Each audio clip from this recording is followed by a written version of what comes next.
भारत गौरव आचार्य श्री पुलक सागर जी गुरुदेव के प्रवचन और लेटेस्ट धार्मिक भजन व कार्यक्रम निशुल्क देखने व सुनने के लिए हमारे YouTube चैनल जीन शरण मीडिया को आज ही सब्सक्राइब करें और सबसे पहले देखने के लिए बेल आइकन पर क्लिक जरूर करें। एक भी हाथी नहीं?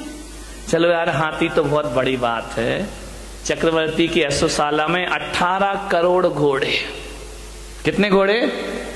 अपने यहाँ कितने? एक आध घोड़ा। 18 करोड़ घोड़े, 84 लाख हाथी, ध्यान रखना, और 18 करोड़ घोड़े। चलो घोड़ा भी बहुत बड़ी बात हो गई मेरे भाई। बारामती वालों, जरा इतना बताओ, तुम्हारे घर में एक आध गधा तो होगा? गधा भी नहीं है। ना तुम्हारे घर में हाथी है, ना तुम्हारे घर में घोड़ा है, ना तुम्हारे घर में गधा, एक आध गधा। इधर मत देखो, महिलाएं इतनी होशियार है, गधे का नाम आती बोले इधर देख लो।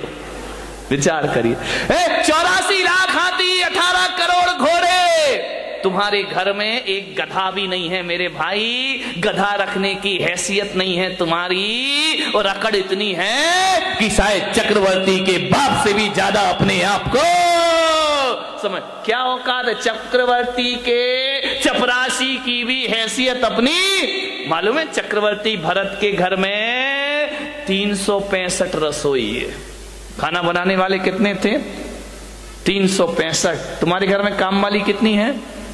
एक है, वो भी इसकी 2 महीने से तनख्वाह नहीं थी, वो भागने के चक्कर में। ध्यान रखिए, विचार करिए, 365 रसोई है। वो कहते हैं कि चक्रवर्ती अपनी जिंदगी में एक बार जिस थाली में भोजन कर ले, दोबारा वो थाली उसकी टेबल पर नहीं आती है। ध्यान रखना, सोने चांदी के बर्तनों में भोजन करने वाला चक्रवर्ती मान्यवर कुछ नहीं है अपने पास। अकड़ अकड़ के मत घूमो। क्या हैसियत है हमारी, क्या औकात है हमारी?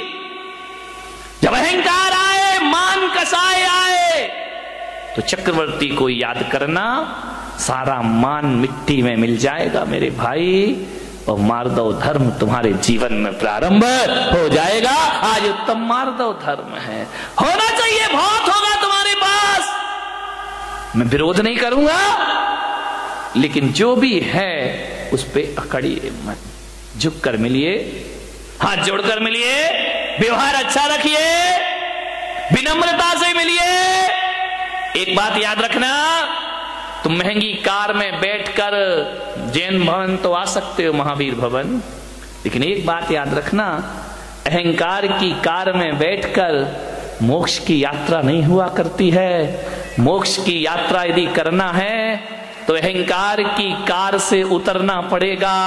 अहंकार की कार पे बैठकर मोक्ष की यात्रा नहीं होती, विनय के विमान में बैठकर निर्वाण की यात्रा हुआ करती। झुको, विनम्रता, ये आपके जीवन को सफलता दिलाएगी। अकबर जब दान करता था ना, बहुत बड़े दानवीर हुए अकबर। जब अकबर दान करता था, निर्धनों को, गरीबों को, जरूरतमंद को, तो दान करते समय अकबर की निगाहें झुकी रहती थी। लोगों ने कहा कि सम्राट, बादशाह, आप सारी दुनिया को दान देते हैं, आपको तो बड़ा सिर उठा के दान देना चाहिए। अकबर ने कहा कि नहीं, मैं सिर झुका के देता हूं। बोले क्यों? बोले मैं देता ही क्या हूं? बोले आपके दर पे जो आता है आप उसे जरूर दिया करते हैं। अकबर ने कहा मैं कुछ नहीं दिया करता हूं, ना मेरी औकात है कि मैं कुछ दे सकूं। अकबर ने कहा कि मैं कुछ नहीं देता। तो बोले आपकी निगाहें नीचे क्यों होती हैं? बस बोले मैं अंदर इतना ही चिंतन चलते रहता है कि ये जो मैं दे रहा हूं ये मेरा नहीं है, देने वाला तो ऊपर वाला होता है। अरे ये मेरी किस्मत है कि उसने मेरे हाथों को स्वीकार किया और लोगों को देना मैंने प्रारंभ किया। देनहार कोई और है, भेजत है दिन रैन। देनहार कोई और है, भेजत है दिन रैन। लोग भरम मेरो करे, याते नीचे। लोग कहते हैं कि हम दे रहे हैं, आपने बोलियां ले ली, पैसा दे दिया, दान कर, ये आपने नहीं किया, ध्यान रखना।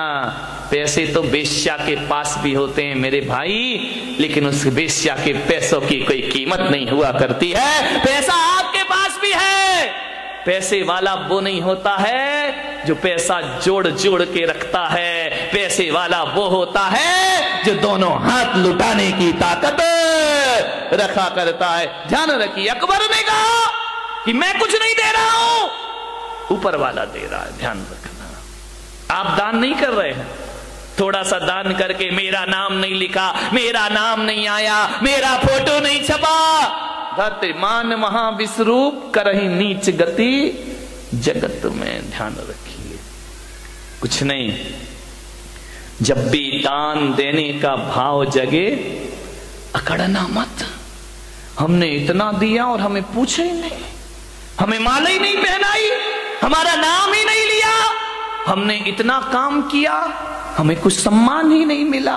मान महाविश्वरूप करही नीच गति। ध्यान रखना, यदि संतों का कोई काम कर दिया तो कोई एहसान नहीं कर दिया है, एहसान तो संतों ने तुम पर कर दिया जो तुम जैसों से सेवा स्वीकार कर ली। ध्यान रखना, आपके ऊपर संत का एहसान है, आपने संत पे कोई एहसान नहीं किया। ध्यान रखना, अकबर ने कहा एहसान तो ऊपर वाले का है जिसने मुझे इस योग्य बना दिया। ध्यान रखिए, देनहार कोई और है, भेजत है दिन में। लोग भरम में रो करे याते नीचे नैन।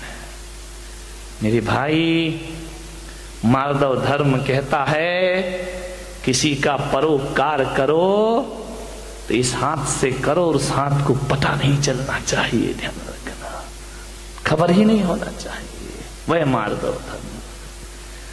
1000 रुपए का, 500 रुपए का पंखा क्या दे देते हो, हर पंखुड़ी पे नाम, फलाने सेठ की स्मृति में, उनके पुत्र, उनके पौत्र। कमाल हो गया। एक पंखे में मैंने देखा इतने नाम लिखे, इतने नाम लिखे। वो तो गनीमत थी कि पंखा 3 पंखुड़ी का था, 4 का होता तो और पुरखों के नाम भी उसमें आ जाते। अब कुछ लोगों को ये भ्रांतियां हो गई हैं कि जहां पर जैन मुनि रहते हैं वहां पानी नहीं गिरता है। मैं उनसे कहता हूं कि यदि आंखें हो तो देखें इंदौर में क्या हो रहा है, पानी ही पानी हो रहा है। और ना जाने मेरे साथ ऐसा क्यों होता है। मैंने जयपुर चातुर्मास किया, 6 साल से वहां पानी नहीं गिरा था। और जिस दिन हमारे कलश की स्थापना हुई वहां झमाझम बरसात हो जाया करती है। यहां पर हमारे वो लोग भी बैठे हैं जो हर चातुर्मास में जाते हैं। नागपुर में स्थापना हुई, झमाझम बरसात हुई, ग्वालियर भीगा, आगरा भीगा, मुंबई के भीगने की तो बात ही मत करो। सूरत में पानी, उदयपुर पानी, बांसवाड़ा पानी, और कहते हैं कि इंदौर में पानी नहीं था, इस बार पानी ही पानी हो गया। लोग भ्रांतियां पाल लेते हैं।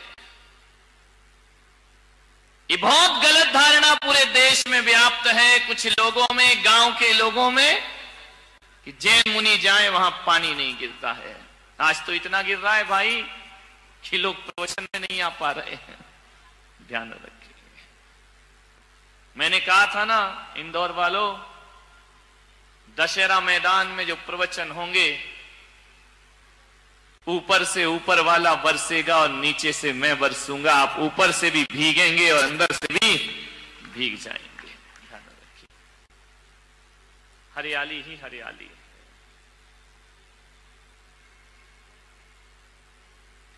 लेकिन पानी भी तो देखो कैसा है। अभी तक के प्रवचनों में दिन भर पानी गिरा, लेकिन प्रवचन के समय नहीं गिरा। आज भगवान ने कहा कि चलो यार, प्रवचन में भी थोड़ा बरसा देना चाहिए, नहीं तो प्रवचन के बाद ही गिरा है पानी।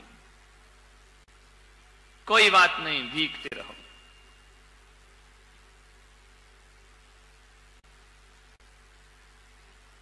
आज थोड़ी सी तुम्हारे परिवारों की बात कर लेता हूं। तुम्हारे घर की बात कर लेता हूं।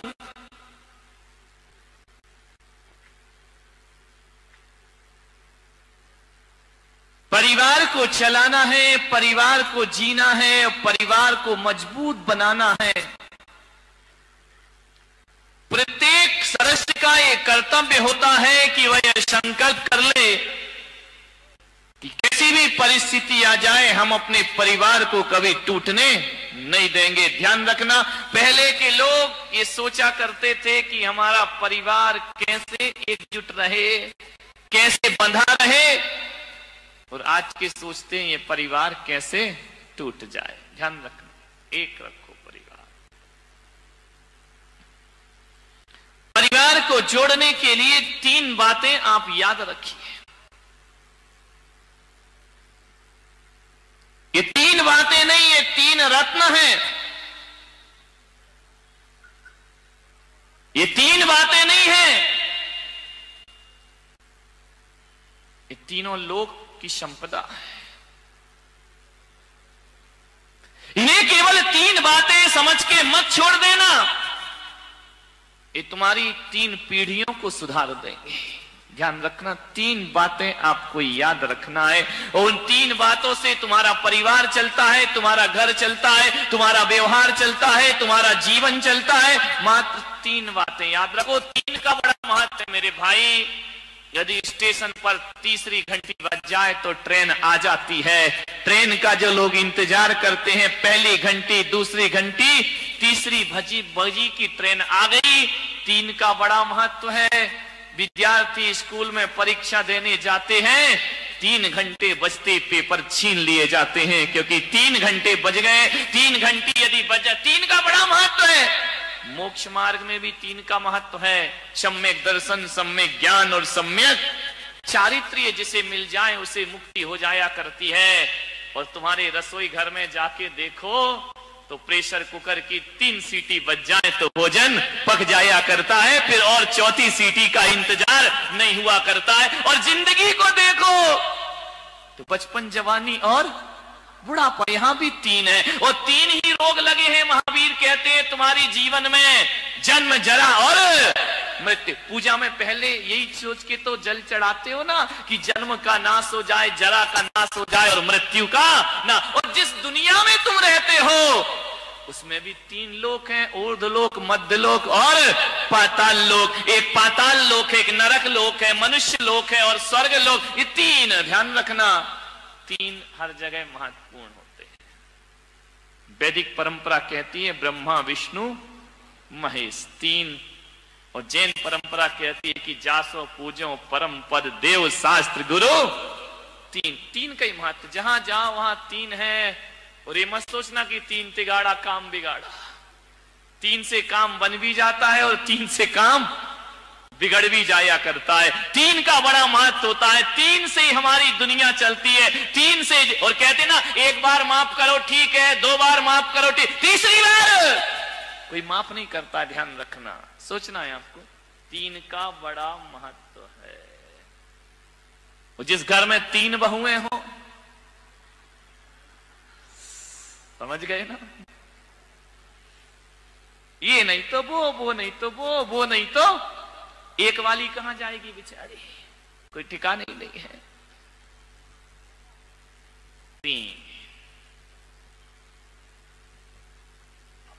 3 बातें याद रखिए परिवार को संगठित करने के लिए।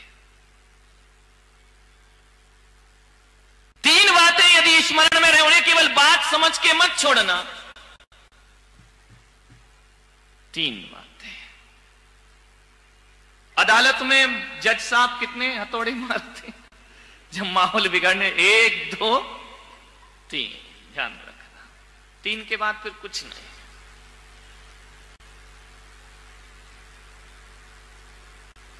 समझ लो तो ये 3 बातें जीवन का बहुत बड़ा सूत्र है। ना समझ पाओ तो कोई बात भी नहीं है। 3 नदियां बड़ी प्रसिद्ध हैं, गंगा, जमुना, सरस्वती। संगम हो जाता जहां तीनों मिल जाए, प्रयागराज बन जाता है, तीर्थ स्थान बन जाया करता है।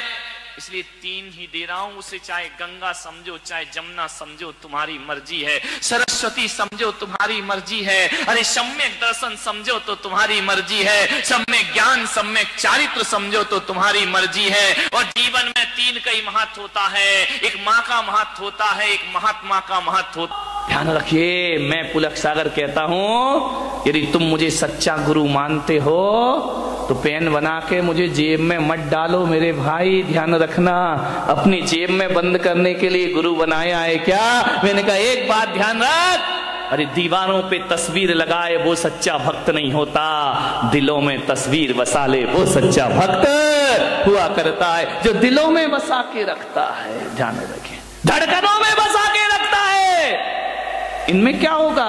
फोटो पेन में कुछ नहीं होता है, सब बेकार की चीज। मान्य मान महाविश्वरूप करहि नीच गति जगत में। अहंकार से बचो, अहंकार बड़ा मीठा है।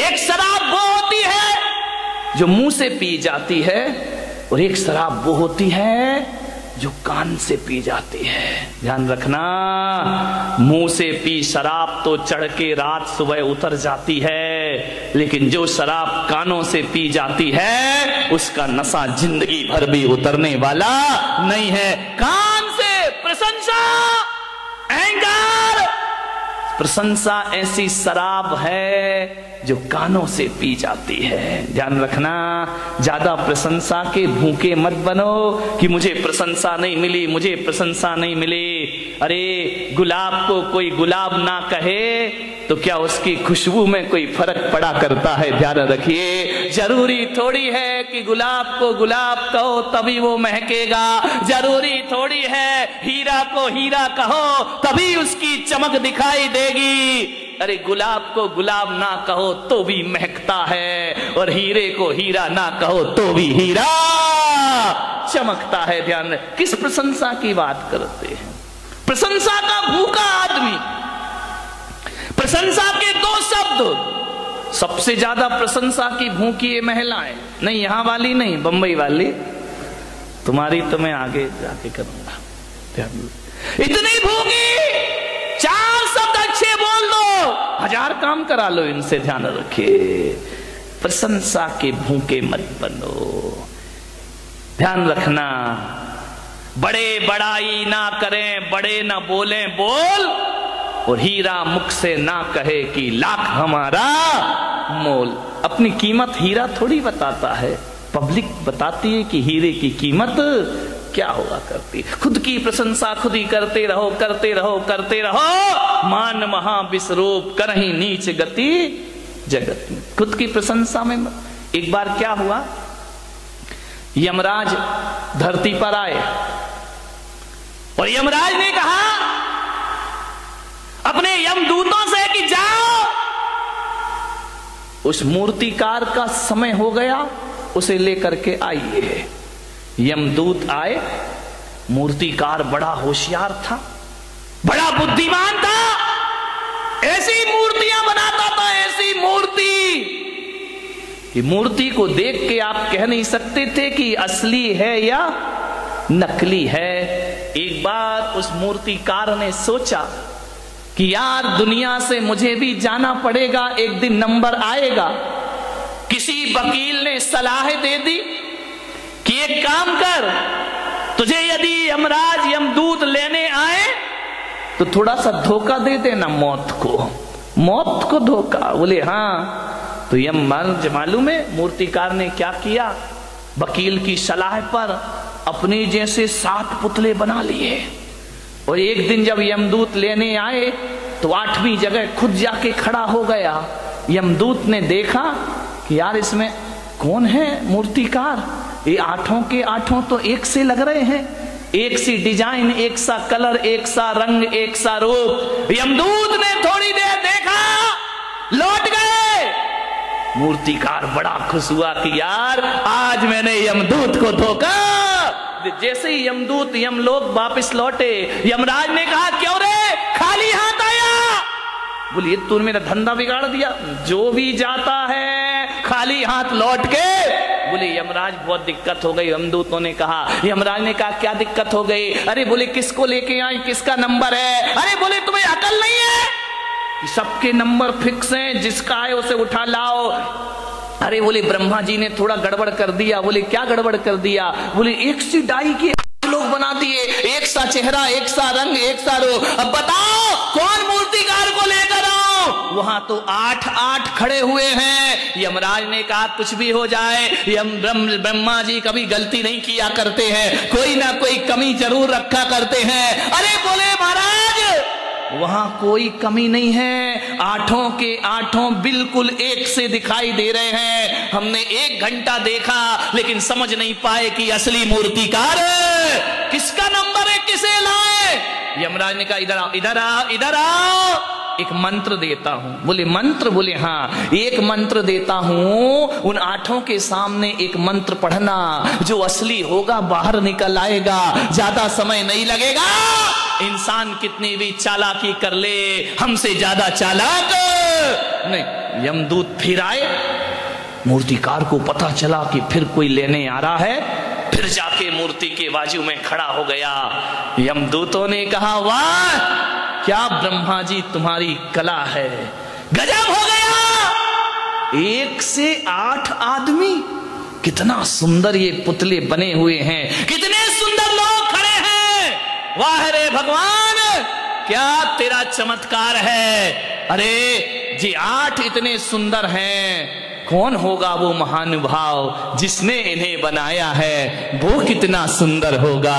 तेरी प्रतिमा इतनी सुंदर, तू कितना, हम तो उसे देखना चाहते हैं कि कौन ऐसा पुरुष है जो एक साथ एक से इतने सुंदर रूप बना दिए हैं। इतना कह ही रहे थे यमदूत कि एक मूर्ति में से आवाज आई, ये पुतले मैंने बनाए हैं। बस यमदूतों ने कहा चलो हमारा फैसला हो गया। बोले बस आओ गया तुम्हारा नंबर, खत्म खेल। उसने कहा कि ये कैसे, मुझे क्यों पकड़ रहे हो? बोले बस हम यही तो पता करना चाह रहे थे कि इसमें असली कौन है और नकली। हे मूर्तिकार, तू सब कुछ भुला दिया, तूने अहंकार नहीं भुला पाया, और तेरे मुंह से निकल आया कि ये पुतले मैंने। बकरी जो मैं करे अपनी खाल खिंचाए, और मैं ना कहे दूध भात नित खाए। ध्यान रखिए, विचार करिए, मैं नहीं छोड़ पाया मूर्ति का।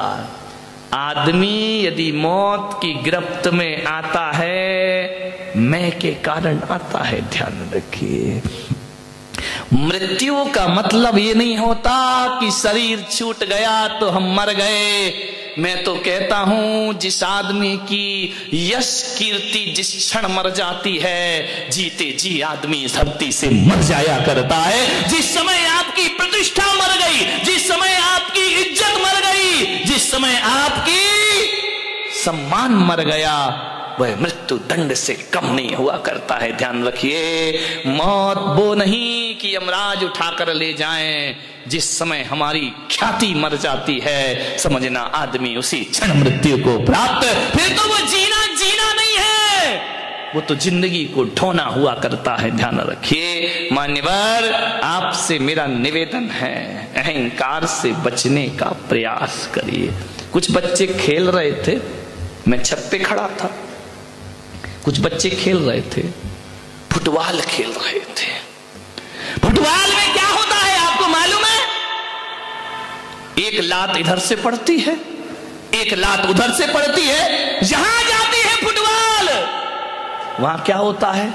उसे लात पड़ती, जहां जाए वहीं किक मारी जाती है, कोई भी हाथ से नहीं उठाता है, जहां गई वही लात पड़ी। फुटबॉल ने मुझसे कहा महाराज मेरी जिंदगी कैसी जिंदगी है, जहां जाओ वहीं लात पड़ती है। बच्चों के पास जाओ एक किक लगा देता है, बड़ों के पास जाओ वो लात मार देते हैं, ऊपर उछलती है फिर लात मारी जाती है। फुटबॉल जहां जाएगी वहां लात खाएगी। फुटबॉल ने कहा मुझे बचाओ महाराज, मैं ऐसी जिंदगी कैसे जीऊंगी, बताइए मुझे लात क्यों मारी जाती है। फुटबॉल खेलिए कभी जय कुमार से, खेलिए ना, वॉलीबॉल नहीं फुटबॉल जो पैरों से पिटती है, पैरों से पिटाई होती है उसकी। जमीन पे पटका जाता है, जहां जाओ वहां मारी जाती है। फुटबॉल बोली महाराज मैं इतनी पिटती क्यों हूं? जो देखो वो मुझे एक लात मार देता है, यदि यहां रखी हो बच्चा भी निकले तो एक लात मारेगा उसे, इतनी पिटती है वो फुटबॉल। बोले कोई उपाय बताओ कि लोग मुझे लात ना मारे। मैंने कहा मेरे पास एक उपाय है। बोले क्या उपाय है? मैंने कहा तुझे लात इसलिए मारी जाती है, इसलिए मारी जाती है कि तेरे अंदर अहंकार की हवा भर दी जाती है, और जिसके अंदर हवा होती है वो हर जगह लात खाती। मैंने कहा एक काम कर। बोले क्या? मैंने कहा हवा निकाल दे। फुटबॉल ने कहा हवा निकाल दो? मैंने कहा हाँ, यदि हवा निकाल देगी कोई भी तुझे लात मारने को तैयार है। जब तक हवा भरी है तब तक ही लात पड़ेगी। हवा निकली, इंसान बात फुटबॉल की नहीं, बात तो हमारी जिंदगी की है। जब तक अहंकार की हवा भरी है, घर में भी लात पड़ेगी, समाज में भी लात पड़ेगी। जहां चला जाएगा अहंकारी व्यक्ति, वहां उसे लात पड़ने के अलावा कुछ होने वाला। लोग कहते मेरा अपमान हो गया। धत तेरे की, सम्मान की हवा भरेगा तो अपमान तो होगा ही होगा, ध्यान रखिए। अरे सम्मान की हवा निकाल दे, अपमान होना अपने आप बंद। बताओ जिस फुटबॉल की हवा निकल गई उसे कोई लात मारता है?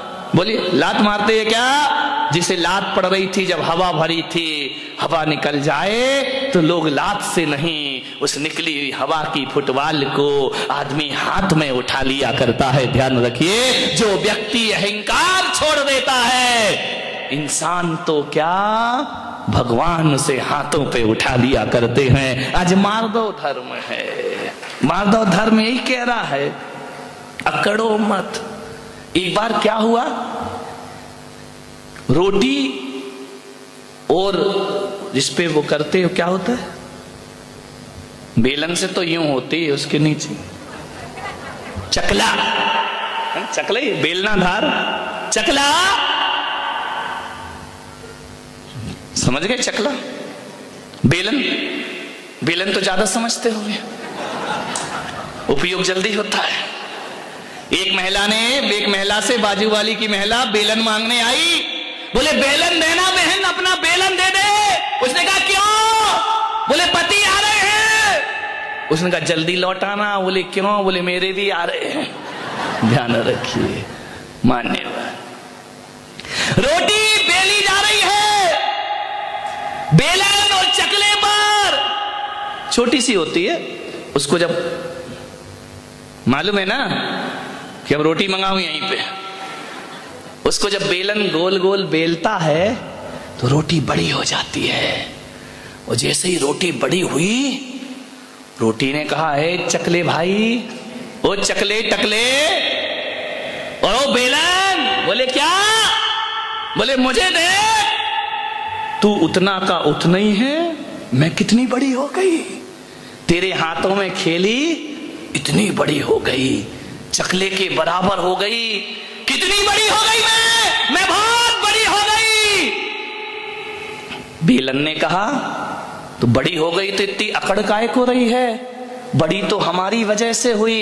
अरे बोले वजह कुछ भी हो, मैं दुनिया में सबसे बड़ी हो गई। बेलन ने कहा ए रोटी ज्यादा मत अकड़, ये जो तू बड़ी बनी है ना, इसकी कीमत चुकाना पड़ेगी।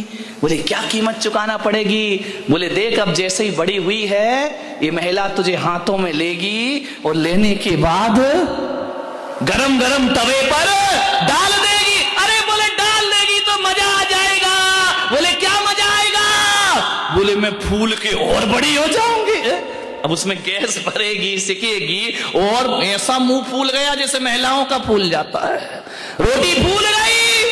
बोले ज्यादा मत अकड़, तेरी जैसी कई रोटियां मैंने देखी, असंख्यात रोटी मेरे जीवन में आई। बोले क्या हुआ?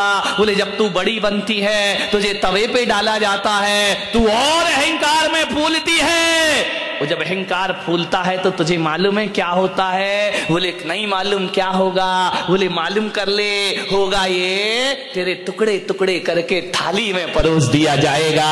ज्यादा अकड़ेगी तो टुकड़े टुकड़े हो जाए, तेरे टुकड़े हो जाएंगे। और यदि किसी बूढ़े की थाली में चली गई तो टुकड़े ही नहीं होंगे, तुझे दाल में मसल भी दिया जाएगा। ध्यान रखिए, रोटी तेरे जैसी 1000 रोटियां मैंने बड़ी होते और टूटते हुए देखी हैं, लेकिन एक बात रख, मैं चकला अहंकार नहीं करता, ना मैं बड़ा होता ना मैं छोटा होता हूं, मैं जैसा हूं वैसा ही रहता। चकले की तरह जिंदगी बनाना है या रोटी की तरह? ध्यान रखना, रोटी तो फूल जाती है, फूलती है, जो अकड़ता है उसे यमराज बहुत जल्दी पकड़ता है। ध्यान रख, बहुत जल्दी पकड़े जाओगे। मान्यवर, उत्तम मार्दव धर्म है। समय हो गया, 10 बज गए। आपसे यही निवेदन करूंगा, अहंकार को छोड़िए। कंचन तजना सहज है, सहज त्रिया का ने, मान बड़ाई ईर्षा दुर्लभ तजनाए।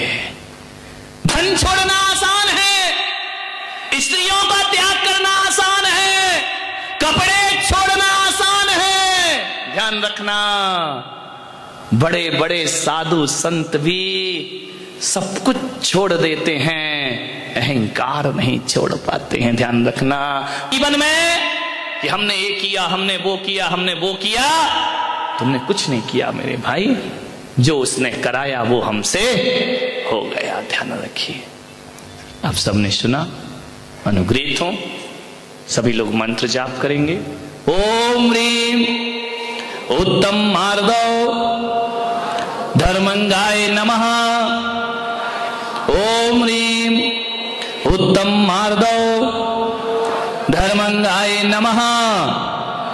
ओम ह्रीम उत्तम मार्दव धर्मंगाय नमः। ओम ह्रीम उत्तम मार्दव धर्मंगाय नमः। ओम ह्रीम उत्तम मार्दव धर्मंगाय नमः। ओम ह्रीम धर्मंगाय नमः। ओम ह्रीम उत्तम मार्दव धर्मंगाय नमः। ओम ह्रीम उत्तम मार्दव धर्मंगाय नमः। ओम ह्रीम उत्तम मार्दव